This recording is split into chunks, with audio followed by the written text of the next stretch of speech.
Hello అందరికీ, నేను మీ స్వప్న. All in one స్వప్న వ్లాగ్స్కి స్వాగతం. ఈరోజు మనం ఎంతో బలాన్నిచ్చే రాగి జావని ప్రిపేర్ చేద్దాం. వీటికి కావాల్సిన పదార్థాలు 2 టేబుల్ స్పూన్ రాగి జావ, పాలు, బెల్లం. ఇది తయారీ విధానం చూద్దాం. ఫస్ట్ ఒక బాండీ తీసుకొని అందులో మనకి తగినన్ని వాటర్ తీసుకోవాలి. నేను ఒక 2 నుంచి 3 గ్లాసెస్ వరకు చేస్తున్నాను రాగి జావని.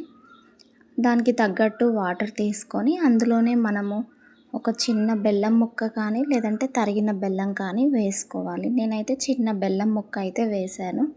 నీళ్ళు వేడెక్కుతుంటే అదే కరిగిపోతుంది, సో అందుకే వేశాను. తర్వాత 2 టేబుల్ స్పూను రాగి పిండిని తీసుకొని ఇందులోనే కొంచెం వాటర్ వేసుకొని మంచిగా లంప్స్ లేకుండా కలపాలి. అంటే ఎలాంటి ఉండలు లేకుండా మంచిగా నీట్గా కలుపుకోవాలి. ఎక్కువ పిండి తీసుకుంటే చాలా గట్టిగా అయిపోతుంది. కొంచెమే పిండి తీసుకోండి. మనం ఎన్ని గ్లాసెస్ దానికి తగ్గట్టే తీసుకోండి.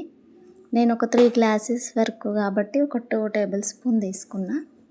ఇదంతా మంచిగా కలిపిన తర్వాత ఇప్పుడు మనం బెల్లము అంతా కరిగిందో లేదో ఒకసారి అయితే చూసుకోవాలి.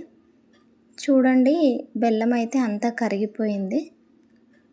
ఇంకా మనమైతే ఈ రాగి పిండి కలిపినాం కదా, ఇదంతా ఈ బెల్లం దాంట్లో వేసుకొని అలానే వదిలేస్తే అయితే మొత్తం గట్టిగా చిక్కగా అయిపోతుంది, గట్టి పడుతుంది.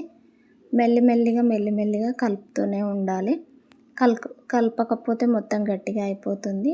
అంతా బాగా కలిపి కొంచెం ఈ పిండి పచ్చిదనం పోయేంత వరకు మొత్తం అంతా కలుపుకొని ఒకసారి చూసుకోవాలి ఎలా ఉంది. ఈ స్ట్రక్చర్ ఇలా రాగానే మనం ఇందులోనే ఒక గ్లాస్ వరకు మిల్క్ అయితే యాడ్ చేసుకోవాలి. ఈ మిల్క్ యాడ్ చేసుకోవడం వల్ల ఏంటంటే పిల్లలకి బలం, మన ఎముకలకు ఎంతో బలాన్ని ఇచ్చే రాగి జావ కాబట్టి ఇందులో బెల్లం, కొంతమంది చక్కెర వేసుకుంటారు. చక్కెర వేసుకుంటే బలం ఉండదు, బెల్లం వేసుకుంటేనే మనకు ఐరన్ అనేది వస్తుంది.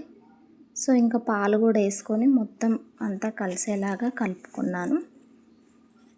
చూసేశారు కదా, నేను చేసిన ఈ రెసిపీ ఎలా ఉందో మీరు కూడా ఒకసారి ట్రై చేసి నాకు చెప్పండి. ఈ రెసిపీ మీకు నచ్చితే మీ ఫ్రెండ్స్కి షేర్ చేయండి. అలానే ఆల్ ఇన్ వన్ స్వప్న వ్లాగ్స్ని సబ్స్క్రైబ్ చేసుకోవడం అయితే మర్చిపోవద్దు. ప్లీజ్ నా ఛానల్ని సబ్స్క్రైబ్ చేసుకోండి మరిన్ని వీడియోస్ కోసం.